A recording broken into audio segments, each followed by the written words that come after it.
ជំរាបសួរបងប្អូនអរគ្នាសូមស្វាគមន៍មកកាន់វីដេអូថ្មីបាទគឺខ្ញុំមកខានធ្វើវីដេអូបង្ហាញបងប្អូនប្រហែលជាមួយខែជាងហើយបងប្អូនអរគ្នាបាទដោយសារតែជាប់រវល់អញ្ចឹងណាបងប្អូនអរគ្នាបាទរដូវកាលបុណ្យទានហើយកម្មវិធីផ្សេងៗអញ្ចឹងទៅណាបងប្អូនបាទអញ្ចឹងសូមអធិស្ឋានផង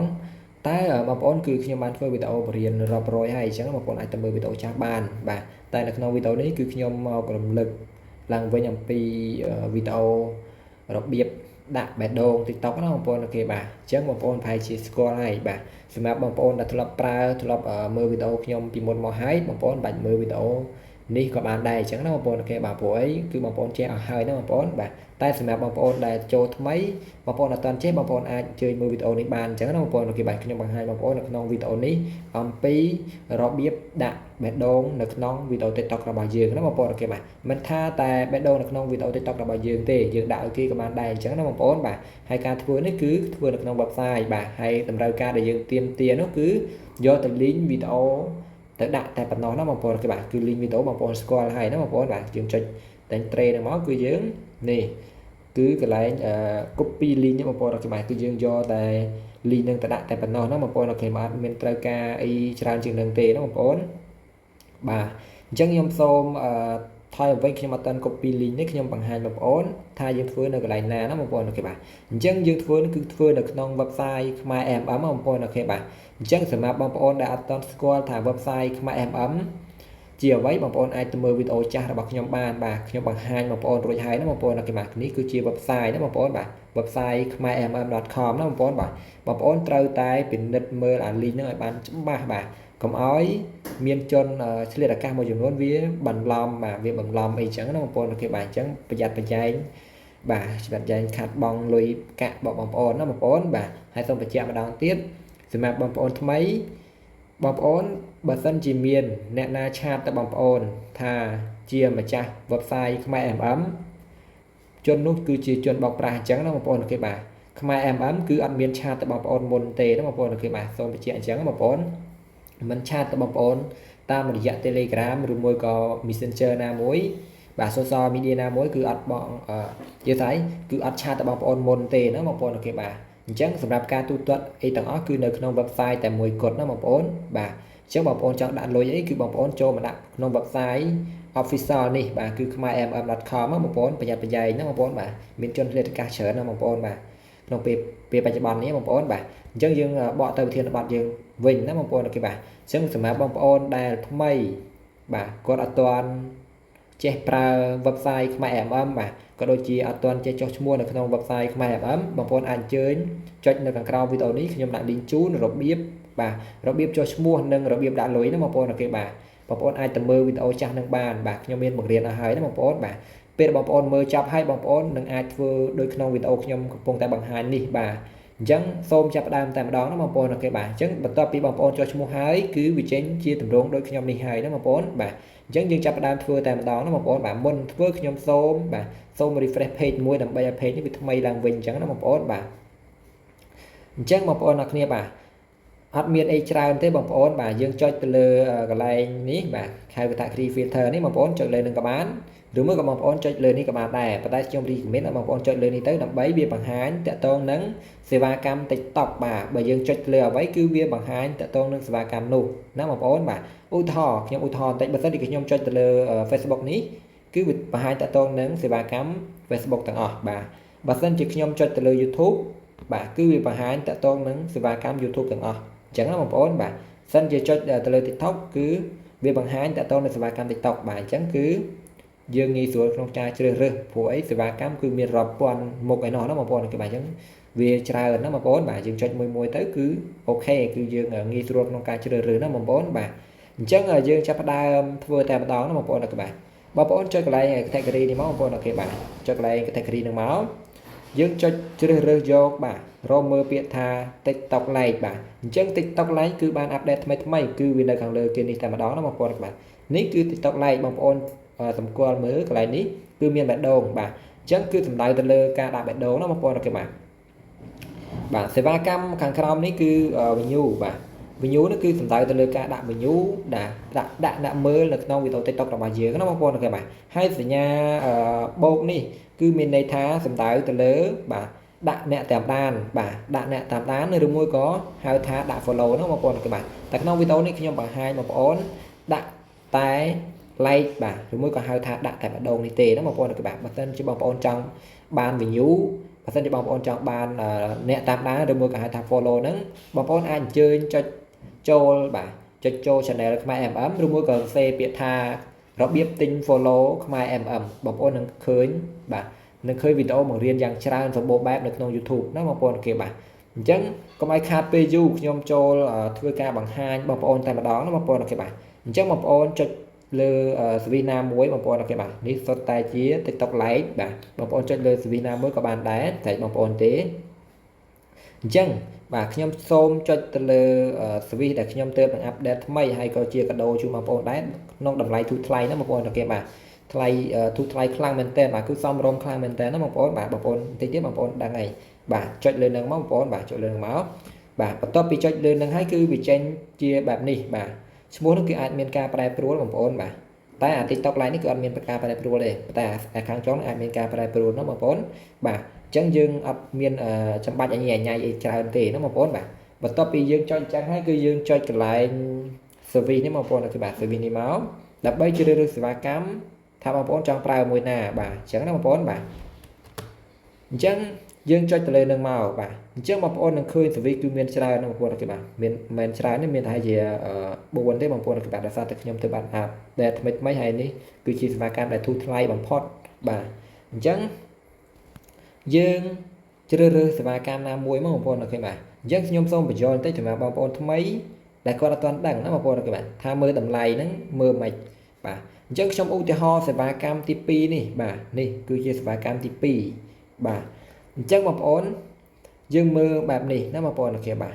តម្លៃគឺនៅនេះបាទតម្លៃគឺនៅនេះណាបងប្អូនគេបាទនេះតម្លៃគឺ1សេនបងប្អូនគេបាទ1សេនហ្នឹងទទួលបានប៉ុន្មានបងប្អូនគេបាទទទួលបាន1000មេដងបាទនេះដោយសារតែអានេះគឺវាបន្តទៅមុខប៉ុន្តែដោយសារតែអក្សរវារៀងធំតិចវាធ្លាក់មកនៅក្រោមនេះដូចនិយាយទៅឧទាហរណ៍ខាងលើនេះក៏បានដែរបងប្អូននេះបាទគឺតម្លៃគឺអញ្ចឹងបងប្អូនគេបាទខាងលើនេះក៏1សេនដូចគ្នាដែរបងប្អូនគេបាទបងប្អូនចំណាយលុយ1សេនគឺបងប្អូនទទួលបាន1000មេដងណាបងប្អូនគេបាទហើយបងប្អូនខ្លះទៀតបែរជាអត់ជឿទេបាទដោយសារអីវាធូរថ្លៃខ្លាំងពេកបាទវា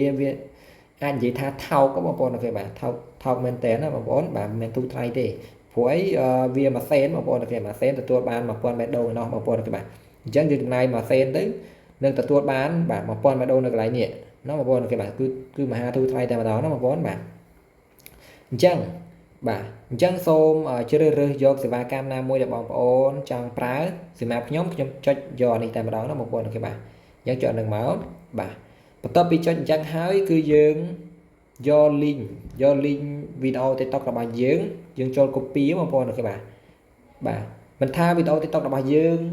ឬមួយក៏វីដេអូ TikTok របស់គេទេគឺយើងគ្រាន់តែ copy link បងប្អូនគេបាទជាការស្រេចបាទឧទាហរណ៍នេះគឺជាវីដេអូរបស់ខ្ញុំដែលខ្ញុំធ្វើវីដេអូបង្ហាញបងប្អូននេះខ្ញុំ copy តែ link មកតែប៉ុណ្ណោះណាបងប្អូនគាត់ចុចឡើងនឹងមកបាទអញ្ចឹង copy រួចហើយបាទបន្តមកទៀតបងប្អូនបកមកវិញបាទយើងយកមកផាសនៅកន្លែងនេះបងប្អូនគាត់បាទ link ណាបងប្អូនបាទចុចកន្លែងនឹងមកបាទផាសវាអញ្ចឹងទៅបាទបន្តមកទៀតនៅខាងក្រោមនេះគឺយើងដាក់ចំនួនដែលយើងចង់បានបាទនេះគឺជាចំនួនបេះដូងដែលយើងចង់បានយើងអាចដាក់ចន្លោះពីបាទ10ឡើងទៅណាបងប្អូនគេបាទអញ្ចឹងខ្ញុំសូមដាក់1000បងប្អូនគេបាទឧទាហរណ៍ណាបាទខ្ញុំដាក់1000ចេះបាទខ្ញុំដាក់1000នោះគឺវាគិតលុយ1សេនបងប្អូនគេបាទព្រោះ1000គឺយើងអស់1សេនបាទឧទាហរណ៍បើសិនជាយើងដាក់2000បាទ2000វាគិតអស់ប្រហែល2សេនអីចឹងទៅណាបងប្អូនគេបាទអស់ជាស្រ័យ2សេនចេះទៅណាបងប្អូនគេបាទនេះ2សេនបងប្អូនគេបាទបងប្អូនឃើញទេបងប្អូនអត់មានកាត់តកាត់អីទេបងប្អូនគេបាទសុខចិត្តថតយកទៅផុសតែម្ដងណាបងប្អូនបាទអញ្ចឹងបើសិនជាបងប្អូនដាក់ច្រើនជាងហ្នឹងគឺវាអស់ច្រើនជាងហ្នឹងទៅចឹងទៅណាបងប្អូនគេបាទឧទាហរណ៍បើសិនជាខ្ញុំលុបអានេះចេញខ្ញុំដាក់10000 1000ណាបងប្អូនគេបាទអញ្ចឹងថែមពីសូនមួយទៀតមកគឺ10000បងប្អូនបាទគឺ10000បាទនេះ10000ហើយយើងគិតលុយនេះអស់តែ11សេនទេបាទ 10k ហ្នឹងអស់11សេនបាទសេវាកម្មមានការប្រែប្រួលនៅពេលថ្ងៃក្រោយអញ្ចឹងណាបងប្អូនគេបាទតែក្នុងពេលនេះគឺបងប្អូនទទួលបានតម្លៃទូថ្លៃមែនទែនណាបងប្អូនគេបាទអញ្ចឹងសម្រាប់ខ្ញុំធ្វើវីដេអូបង្ហាញបងប្អូននេះខ្ញុំដាក់តែ1000បានហើយណាបងប្អូនគេបាទដើម្បីបង្ហាញបងប្អូនទេបាទអញ្ចឹងសូមបន្ថែមបន្តិចបងប្អូនអ្នកគ្នាបាទ កន្លែងនេះគឺបងប្អូនឃើញមានម៉ោង8ម៉ោង2នាទីបាទ8ម៉ោង2នាទីនេះគឺ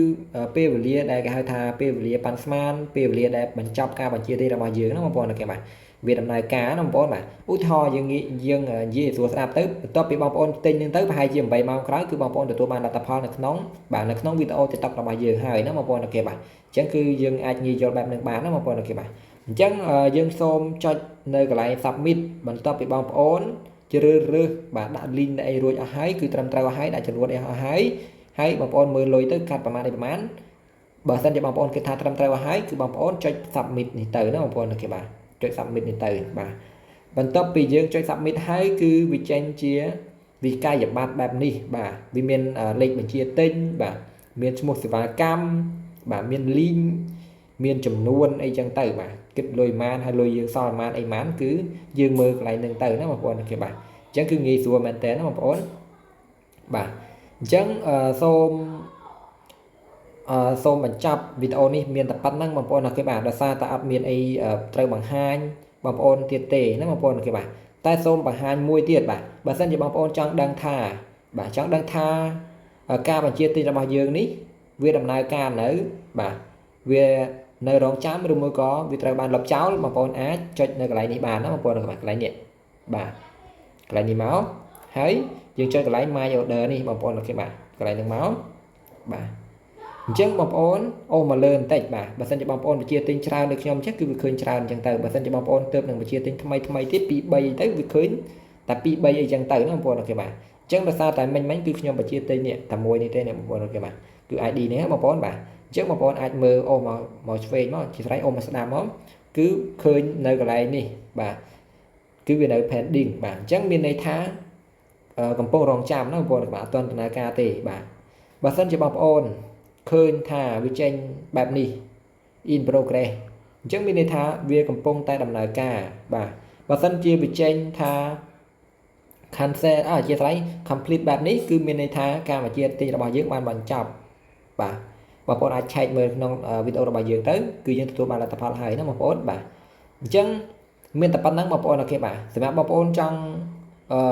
តាក់ទង support បាទតាក់ទងក្រុមការងាររបស់យើងបងប្អូនអាចចុចនៅកន្លែងនេះបាទឧទាហរណ៍បើសិនជាបងប្អូនមានបញ្ហាក្នុងការបញ្ជាទិញណាបាទបងប្អូនចុចកន្លែងនេះមកបងប្អូនចុចពាក្យថា report បាទអញ្ចឹងបងប្អូនចុច report មកបាទបន្ទាប់មកទៀតបងប្អូនមានបញ្ហាអ្វីបាទបើសិនជាបងប្អូនចង់លុបចោលការបញ្ជាទិញរបស់យើងឡើងវិញ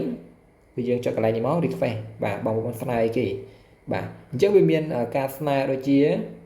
refill បាទ cancel speed up បាទអញ្ចឹងបើសិនជាបងប្អូនគិតថាការបញ្ជាទិញរបស់បងប្អូនមួយថ្ងៃហើយបងប្អូនអត់ទាន់បានលទ្ធផលបងប្អូនចុចកន្លែងនេះ speed up បាទអញ្ចឹងបងប្អូនក្រុមការងាររបស់យើងនឹង speed up ឲ្យបាទឲ្យកាន់តែលឿនជាងមុនតាមដែលអាចធ្វើទៅបានអញ្ចឹងណាបងប្អូនបាទហើយចុចពាក្យថា submit ticket នេះមកគឺបញ្ជូនទៅក្រុមការងាររបស់យើងតែម្ដងណាបងប្អូនអូខេបាទអញ្ចឹងការបញ្ជូនបានជោគជ័យបាទនេះបងប្អូនអូខេបាទនេះអញ្ចឹងបងប្អូនខ្ញុំមានតែប៉ុណ្្នឹងទេដែលបង្ហាញបងប្អូនអញ្ចឹងណាបងប្អូនអូខេបាទអញ្ចឹងខ្ញុំសូមត្រឡប់មកវិញបងប្អូនបាទហើយវីដេអូនេះមានតែប៉ុណ្្នឹងបងប្អូនបើសិនជាអត់យល់បងប្អូនអាចមើលវីដេអូនេះម្ដងទៀតបាទបើសិនជានិយាយទៅលឺលួសឬមកក៏ខុសកន្លែងណាសូមអធិស្ឋានបងប្អូនអរគ្នាបងបាទសូមអរគុណសូមជម្រាបលាជួបគ្នាក្នុងវីដេអូក្រោយទៀតបាយបាយ